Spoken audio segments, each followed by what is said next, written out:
Hey everyone. Today I'm excited to talk about a 1991 novel that won the Pulitzer Prize the following year and was recommended to me not too long ago by one of my viewers. So thank you to the mysterious user GWP for that recommendation if you're watching. I first actually heard about this novel, A Thousand Acres by Jane Smiley, after reading King Lear, a Shakespeare play on which I filmed a short reflection about 2 years ago after I originally read that work. A Thousand Acres is a modern retelling of that play set on an Iowa farm in the late 20th century, during Jimmy Carter's presidency, so around 1980 maybe. And this is a concept that intrigued me right away, but that I didn't feel quite ready for immediately after completing King Lear. But now, 2 years later, I was excited to dive back in and revisit not only the original play, but this creative new conception of it. I have a lot of thoughts to discuss about this book, but let's first address the dilemma that was on the front of my mind from the start when reading and thinking about how to discuss the novel. How can I assess it as its own work, independent of the source material? I decided quickly that it was impossible to do so, at least for me, having read King Lear first and seeing the obvious parallels at every new development, and therefore I'm not even going to try to do so. Maybe it would still be interesting to explore how this novel operates as a standalone work, but that's just going to have to be a topic for somebody else. However, in this review, I won't assume you've already read and understood King Lear, so while I'll be drawing a lot of references and parallels to that work, I'll provide the essential context whenever doing so. I'll also hold off on spoilers a little bit and let you know when I'm about to get into those. Before I get to the story itself, I've been pondering a lot, how should one read and evaluate a retelling? On one hand, a retelling is expected to provide something new. You can't just scene for scene recreate the original in some different context. For example, if you consider the musical West Side Story as a retelling of Shakespeare's Romeo and Juliet, it has to do more than just simply change the setting to New York City and swap out the characters for different ethnicities, or at the very least, it has to make these changes relevant and develop them in a new way, which it certainly does if you've seen West Side Story. On the other hand, I also expect a retelling to remain at least somewhat faithful to the original work, which can be interpreted in different ways, but the author and the reader should be able to realize this and tacitly agree that it is a faithful representation in some important way. For example, a fan fiction type retelling that pulls out the characters and then uses them to act out the writer's own imagined story, like let's say a retelling that pulls out the characters of Lizzie Bennet and Mr. Darcy from Pride and Prejudice due to their well-known popularity, and then uses them in a way that's totally untrue to their characters or that puts them in an entirely different situation, is not really a retelling. Not that it can't be done and can be interesting for many readers, but that's not really what I'm thinking about here. Now, for anyone who's still skeptical, though, about this whole retelling thing, let's not forget that Shakespeare himself was a master of retellings. The very play King Lear was, in fact, a retelling of this story of Lear of Britain, a probably mythical king of the Britons who was said to have reigned, I guess, in the 8th century BC, and then who later appeared in folk legends. And while some works like King Lear and later A Thousand Acres are very clear retellings that explicitly acknowledge their source material, in A Thousand Acres, for example, the members of the Cook family can be easily connected to Lear and his daughters by the first letters of their names. Every story contains elements of retellings. Every novel borrows and transforms things that came before it. So the line between a true retelling and a story that merely draws upon earlier inspirations and themes is not always as clear as we might first think. Film adaptations, I think, also can be considered retellings because even when the plot remains ostensibly the same, there are changes that have to be made to transform a story into that format. So a retelling must add something important while leaving something essential unchanged at the same time. And A Thousand Acres succeeds on both of those fronts. So what does Jane Smiley change about the original King Lear play? Well, the most obvious change is the setting. It is now set maybe several thousand years later, depending on when you imagine the original story that inspired King Lear to have taken place. And it is now not a British or European, but rather an American story, both in the rural Midwestern U.S. setting and in some of the specific agricultural or sociological themes that enter into the play. Not that these themes don't exist as well elsewhere in the world, but here they're placed within a particularly American context at a particular time in American history. Instead of measuring their power by the extent of their kingdoms, the main men in this story measure their power by their acreage and their mortgages. You don't want to have a mortgage. Another big change here is that this is a story that now centers the women characters of King Lear. The narrator, Ginny, and the author of the story are both women, and throughout the book, the perspective paints a clear contrast with the male-centered perspective of King Lear, the play. Now, importantly, that's not to say that the women characters were not true characters in King Lear, nor that the male characters are not proper characters in A Thousand Acres, but the males and the females have switched places in terms of the narrative structure. On the other hand, they have not really fundamentally switched places in terms of the societal power hierarchy or social dynamics surrounding them, despite moving many years later. The women of A Thousand Acres, though somewhat more modern in their outlook, still inhabit quite a subordinate role to the men, just as they did in King Lear, and the way in which they work within and sometimes struggle against society's expectations of them thus serves to further develop some of these themes of gender roles that were already present in King Lear, but occupied more of a background position in that play. Finally, although there were many other changes in the retelling to consider, I'll just highlight one other one that was really, to me, probably the most intriguing aspect of the novel, which is that Jane Smiley's retelling centers one of the villains of Shakespeare's play, the eldest daughter Goneril, who becomes Ginny in the retelling. And this is not merely because she's the only viable female character. The author could have also chosen the youngest and favorite daughter, Cordelia, as the narrator, who here becomes Caroline and is painted as sort of the absent daughter, making her admirable for getting out of this precarious family situation, but also ultimately somewhat guilty of abandoning her father, whether justifiably or not. But yes, readers familiar with King Lear will instantly be curious to see how things develop as we enter the world of A Thousand Acres through the eyes of one of the bad daughters, who is really quite a nasty woman in the original work. And this is especially so since, as the narrative begins, Ginny seems like quite a relatable and genuine character, and I would argue that she remains one throughout the novel, despite the fact that, yes, this is a tragedy that we're talking about, and we'll probably at least assume from the start that A Thousand Acres will also end in tragedy. Okay, so I know I haven't gotten too far, but this is probably a point where I should say I'm going to start getting loose with the spoilers, both for this work and I guess for King Lear as well, if you consider that spoilable for you. So you've been warned. The characters and their relationships are really what this novel is all about, and the most central players are the three daughters. The contrast between the three daughters was already a big focus of Shakespeare's work, and it becomes even more so here. The tension in the center of the story is a troubled family dynamic going all the way back to childhood abuses, a dynamic in which the daughters find coexisting with their father to be extremely emotionally draining, but also necessary because ultimately they still depend on him. However, as in King Lear, the father Larry Cook's decision at the start of the story to divide his farm among his daughters unbalances this dynamic and this power balance and creates new possibilities for the daughters to escape the inertia of the lives they found themselves stuck in up to this point. In particular, they slowly find that they no longer need to tolerate this continued emotional abuse from their father now that he apparently holds little power over them. Although, as we see as the novel develops, he actually still does hold a fair amount of power in the sense that societal expectations and their own personal moral senses make it difficult for them to simply abandon him, or at least they do for Ginny. I found it helpful in my reading of the novel to think about how each of these three daughters takes a different strategy for dealing with this inner and outer turmoil. All three of the daughters have been wronged by their father.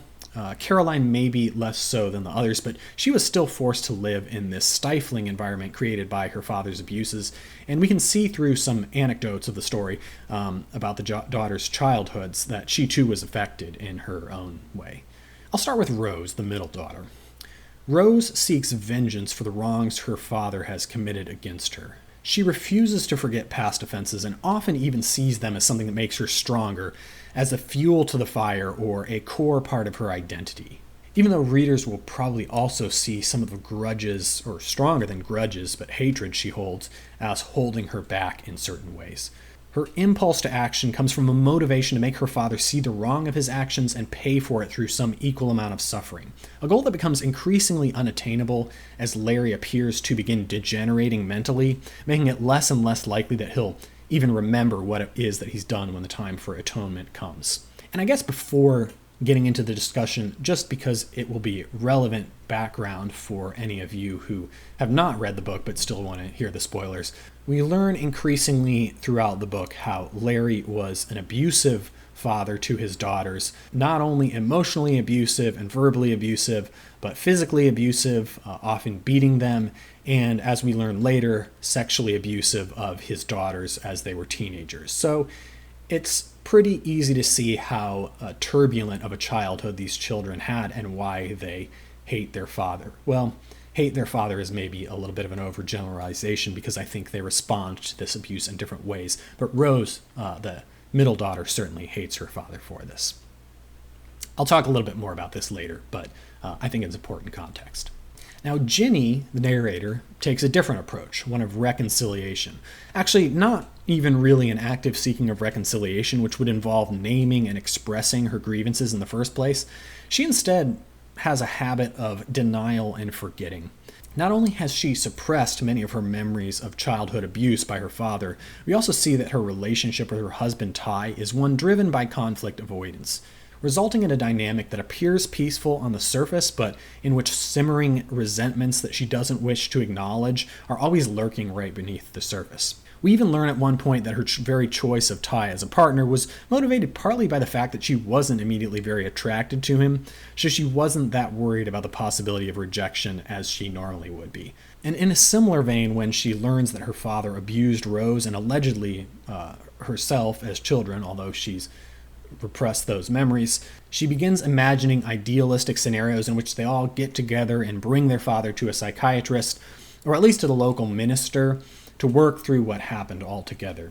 Readers will find this fantasy relatable but pitiful, as none of us will believe even for a moment that this will actually work or that Ginny will even take the initiative to attempt it. So Ginny's approach to her problems of just forgive and forget is as equally untenable as her sister Rose's desire for revenge, mostly because it too relies ultimately on factors outside of her own control, but also because we've seen that Ginny is not even enough of an action taker to facilitate the reconciliation she dreams of, at least at the beginning of the story. She too shies away from short-term conflict and inner discomfort that is an inherent part of any process of reconciliation. So both of these responses, though understandable, are futile because they make one's own inner peace depend on the actions of others, which can sometimes be encouraged or shaped by the way one treats others, but ultimately cannot be controlled, neither through revenge nor through efforts at peacemaking that avoid any conflict or acknowledgement. They also falsely assume that one can achieve inner peace by bringing out a proper balance in the external world, which I don't really find to be true. I just can't envision an actual world in which either Rose or Ginny becomes happy without also addressing and processing the inner struggles that she faces. Now, Caroline, though less central to the novel, is also interesting because she too has her own strategy for dealing with the family conflict, which is to avoid involvement entirely and just simply to walk away. This action effectively erases Caroline from most of the story, except as an element of her sister's memories, not only alienating her from her father, but also from her sisters, who are not even invited to her small city hall wedding. She has escaped her central role in the family drama, but she has given up something by doing so. She also abandons a father who, in a certain sense, really needs her, which is probably understandable given that she is her own person, and given that most readers will agree, in considering his person as a whole, that he doesn't really seem to deserve anything from her. And in this way, she's very similar to Cordelia in the original play, who leaves the kingdom, but ultimately cannot escape the regret at having abandoned her father, despite his ill treatment of her and her sisters, leading to the resolution of her own tragic arc. Her decision to get involved again in the lawsuit at the end of the novel suggests that we can't really entirely escape the troubling parts of our life situations and our backgrounds, and that when we do try to, the past will always still retain a certain pull on us.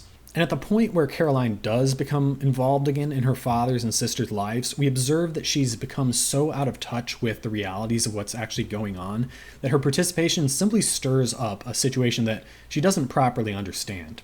As readers, I think it's really interesting for us to think about how we perceive the three daughters' approaches to their troubled family situation, and if there are one or more of the daughters that we particularly identify with. I'm curious to hear what others think, but I'll just speak here for myself. For me, Ginny is by far the most relatable of the three daughters, although all are relatable in their own ways. Her response to events feels noble in its intentions, although we can see that it's ultimately misguided and ineffective. She remains physically present on the family farm, implicitly acknowledging that this is something she is part of, whether she wants to be or not, yet she lacks the emotional confidence and resources to shape that situation into one that's actually favorable for her. And by the time she does gain that confidence, her actions then bring her into conflict with the life she established while she was still figuring it all out, such as her loveless marriage or her denial of her childhood abuse. This is the real tragedy of Ginny's character in this novel. She's dutifully fulfilled the expectations that society has set out for her without really questioning them. And then by the time she does question them, she's already become too deeply entrenched in her social role for it to ever be a real possibility for her to escape it. I think, on the other hand, that many modern readers will find Caroline as the daughter whose coping mechanism they most admire. I, too, think Caroline's approach of walking away is likely the healthiest approach and one that we often wish we would take in situations like this, even if we don't. And I think probably this ease for us of relating to Caroline's decision is part of why the author chose to make her the least sympathetic of the three daughters. And even Caroline's strategy we see has its shortcomings, as I mentioned previously. Although Caroline's decision to simply leave everything behind is possibly the best one, Ginny's wishful thinking, by contrast, that things will resolve themselves, or even that we can somehow work out a harmonious solution to them, and without even taking any real action whatsoever, is something that I generally find more attractive in the moment, much more attractive. Of course, Ginny's position as the narrator also almost certainly makes us more likely to identify with her, which is part of why I'm curious what you all think, since my guess would be that Ginny will be the most popular of the three daughters. Okay, so let's now talk for a bit about the role of Jess Clark in the story.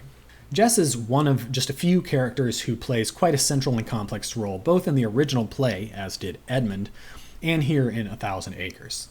Of course, in line with the general pattern of female characters being centered in the retelling, he's not as explicitly complex or developed as Edmund in the play King Lear. Jess is the misfit among the Clarks and really among the whole community. Unlike his brother Lauren, who has lived a predictable and expected life, corresponding to the role of Edgar in King Lear, Jess has been away and out of touch for I think around 15 years by the time the novel starts. Like Edmund in the original play, who was stigmatized for being an illegitimate child of the Duke of Gloucester, Jess is stigmatized for being a draft dodger who refused to serve in the Vietnam War, fleeing to Vancouver instead. Notably, both of these situations are somewhat out of the character's own control, although Edmund's is totally out of his control, whereas on Jess's part, he at least had the choice of whether he would be drafted into the military or flee the country. But it probably didn't really feel to him like he had any good options here. In the original King Lear, Edmund is clearly a villain, but also, unlike the evil daughters Regan and Goneril, he's meant to be the one with whom the audience has some sympathy, whose character has been shaped by the way the world has treated him. Because of this, he also comes to represent a disruption to the social order, under which an illegitimate son would have few of the privileges of his socially accepted brother Edgar. And because of this, he can, on one hand, be viewed as simply an agent of chaos, but on the other hand, viewers or readers who feel constrained by these shackles of social norms might sympathize with his plight and also dream of a disruption to the existing hierarchy, making him more of a morally gray character. Jess Clark occupies quite a similar role in 1,000 Acres. He comes home from the West Coast and seems quite out of place, bringing back notions of organic farming that seem alien to the Iowans, especially his father Harold. Furthermore, he quickly begins stirring up a romance with Ginny without any apparent regard of what this means for her or her marriage, other than that it's what he's feeling in the moment. While we don't ever really come to understand Jess's motivations in this novel, which I think becomes slightly limiting to our understanding of the overall plot by the end, when it's discovered he's also having an affair with Rose, he definitely serves an important role for our main character Ginny's development. Ginny feels stuck in her marriage with Ty, a marriage that's more or less perfect on the surface, but which we can tell pretty early on has always been somewhat of a marriage of convenience and of expectation rather than one of romance. Ty is a pretty good man the whole way through the novel, but very traditional in his approach to farming and to life. And in the couple's relationship dynamics, he does enforce society's expectations of men's and women's roles, which Ginny at times finds limiting. So Jess's arrival presents an alternative for Ginny, albeit one that requires flagrantly breaking the social conventions, including probably most readers' sense of morality to varying extents. In doing so, it begins what's probably the second most important central conflict of this novel after the conflict between daughters and father. And I think for some readers there may be a temptation to judge this affair harshly from the start as wrong, in a way that neglects the how and the why of it and its broader importance. But I think if we want to understand this central part of the novel, we really have to, even if we do judge Ginny harshly, to also dignify this affair by considering the psychology and the deeper authentic desires that led to it. And I do suspect that this is one of the points in the book that readers will be the most divided in how they perceive and judge it. What's right for Ginny here. For my part, though, I'm content not to really judge it much at all and simply consider why it happened and what it means for the characters. So all in all, I found the characters' development in this novel excellent. But I do want to question a few aspects of the characterization that I wasn't quite so sure about. About a quarter of the way through this novel, I was impressed by just how well developed all the characters had been so far, and was basically expecting a novel in which, unlike the original King Lear, where many of the male characters receive a more thorough development while the females and a few of the minor characters like their husbands remain more of character shells, here we might see more of a complete development of everyone. As I read a little further, I realized that it wasn't going to be quite like that. It was actually going to be more of a reversal here, where the female characters are now fully developed, but now where most of the male characters are a bit more of character shells. Though not entirely. I mean, Ty, for one, I thought was quite strong. We are still viewing him through his wife's lens of interpretation, but I think she successfully reveals a lot about him to us in a way that makes him harder to simply judge or consider one-dimensional. And although this complete swap wasn't exactly what I anticipated at first, I think it still worked really well because I found that it achieved a sense of focus and centering of the novel on the woman, but also left possibility still for the other characters that just wouldn't be developed in this work. After all, much of Smiley's accomplishment in this work is really developing a lot of the characters that were underdeveloped in the original work, and therefore she doesn't necessarily need to redevelop Lear in a new way or redevelop some of the characters like Gloucester, who already have that development from the original play. And for most of the characters, I think there still is quite a bit of possibility left open for them. Except one of those characters, he does sort of become the sort of soulless villain that Regan and Goneril were painted as in the original play. And this is really hard to criticize since Shakespeare did it himself, so in that sense it's reflective of the original source material, albeit flipping the dynamics. But one could at least imagine it having been done differently. During the second quarter of the book, I found myself realizing, wow, this Larry Cook would really have been difficult to live with.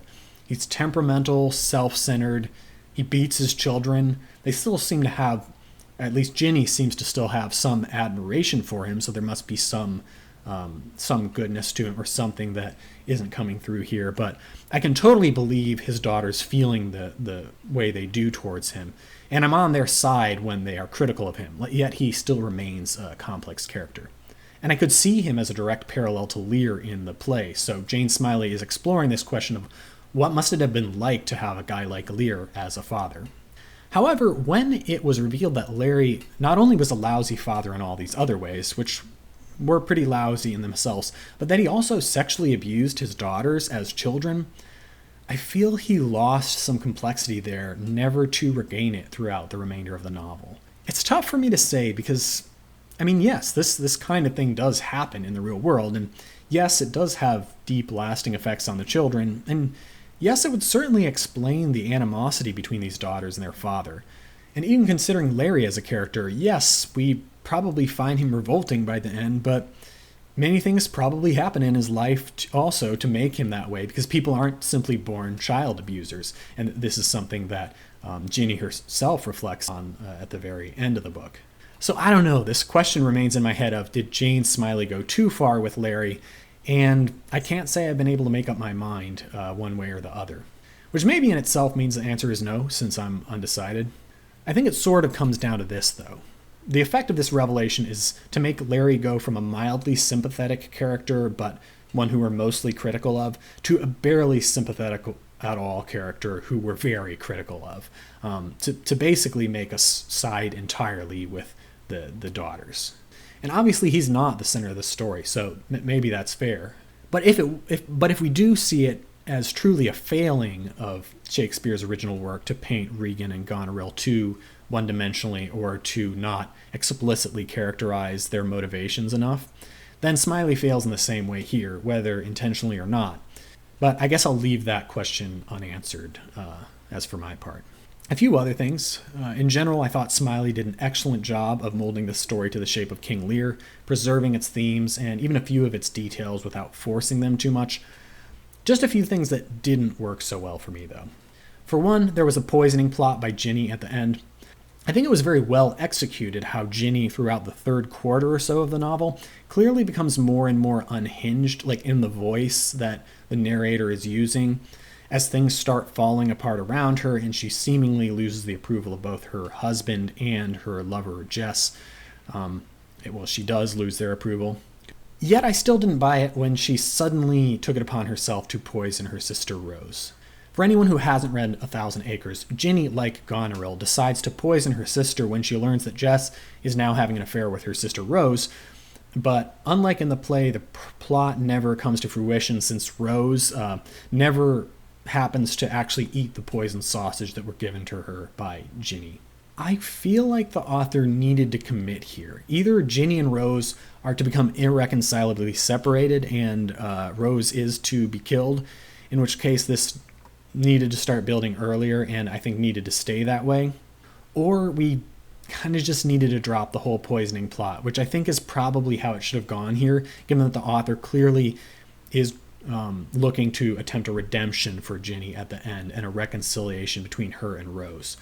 I found it extremely awkward and one of the few parts of the novel in which Ginny didn't really ring true for me as a character when she was living out of town, receiving occasional mail from Rose or her daughters, and being disappointed that she hadn't dropped dead from poison yet, but then also appearing strangely sympathetic towards her. It's like she's saying one thing, but basically I don't think that we can believe at this point that Ginny really wishes her sister dead based on her behavior, and yet she has done this. I mean, I guess she can't confess to her sister that she's tried to poison her, or she doesn't feel comfortable with that, but it feels there's some kind of discordance here. I mean, there might be some interpretations for how this all could have psychologically made sense, like Rose herself offers at the end that Ginny didn't really wish to kill her because if she really wanted her dead, she would have just shot her. But I don't know. It didn't really make a whole lot of sense to me here, and I feel like it was forcing the original plot, and that there would have been other less drastic ways to establish a rift between the two sisters as a response to the betrayal when Rose had an affair with Jess. Also, Jess Clark's temporary affair with Ginny, then followed by switching to Rose as a lover. It all makes Jess puzzling, but maybe in less of an interesting way. I guess by the end we're supposed to see Jess's romantic flings with the sisters as mostly self-centered, using them for his own ends without really considering their feelings.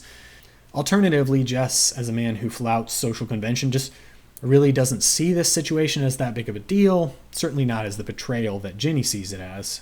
Okay, I mean, that makes some sense. Clearly I haven't thought this one out so well. And Jess here isn't the central character, so we're not supposed to get a great, really immersive explanation of why he suddenly prefers Rose instead.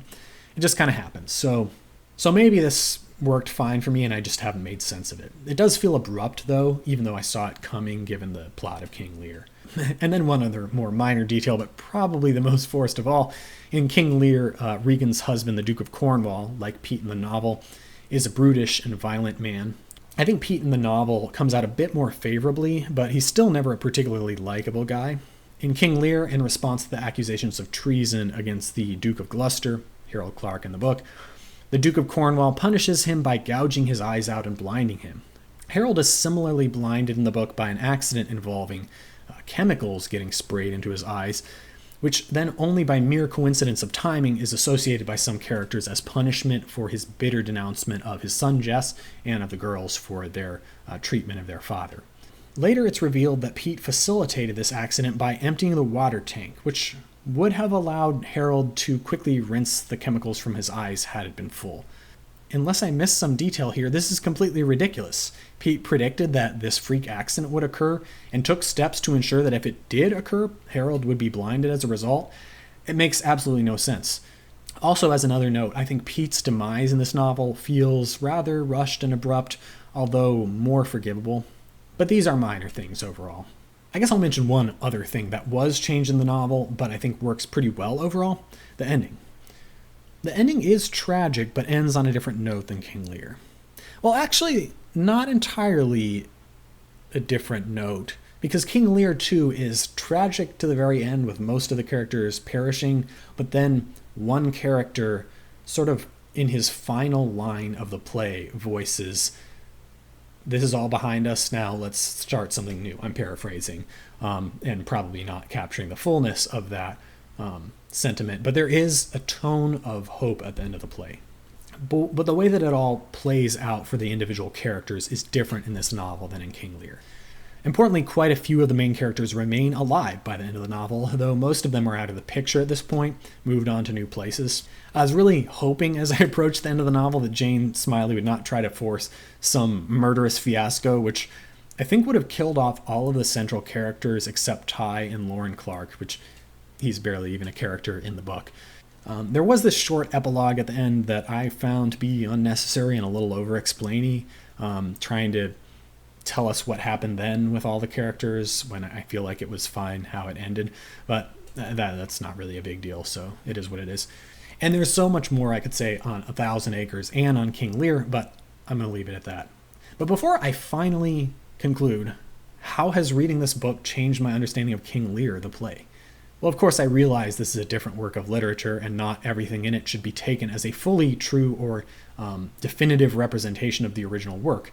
Nevertheless, it certainly opens many possibilities in the original that might have been there, but we might not have seen before. So my view of King Lear will certainly be permanently changed as a result of reading this book. And while reading, I was also slowly making my way act by act through a video recording available on YouTube of King Lear, performed in New York City in, I think, Central Park 50 years ago, with James Earl Jones, voice of Darth Vader, as Lear. And although I can't say I completely saw Ginny in the character of Goneril or Rose in the character of Regan, I definitely found myself thinking more about how challenging it must have been for all of the daughters living with such a temperamental guy as a father, and with no mother around, which is also a big, important absence in both King Lear and 1,000 Acres. And that's another big value of a retelling. It illuminates aspects of the original that maybe we just didn't see clearly on the first read. Great book, highly recommended. Maybe not for everyone. I think you can probably get a sense of whether this is the kind of novel that would interest you. It is tragic. It is very focused on the characters, although there is a plot throughout, but it's not gonna end with a happily ever after exactly. But thank you for the recommendation, and let me know if you have any thoughts on this novel by Jane Smiley. Thanks for watching, and happy reading.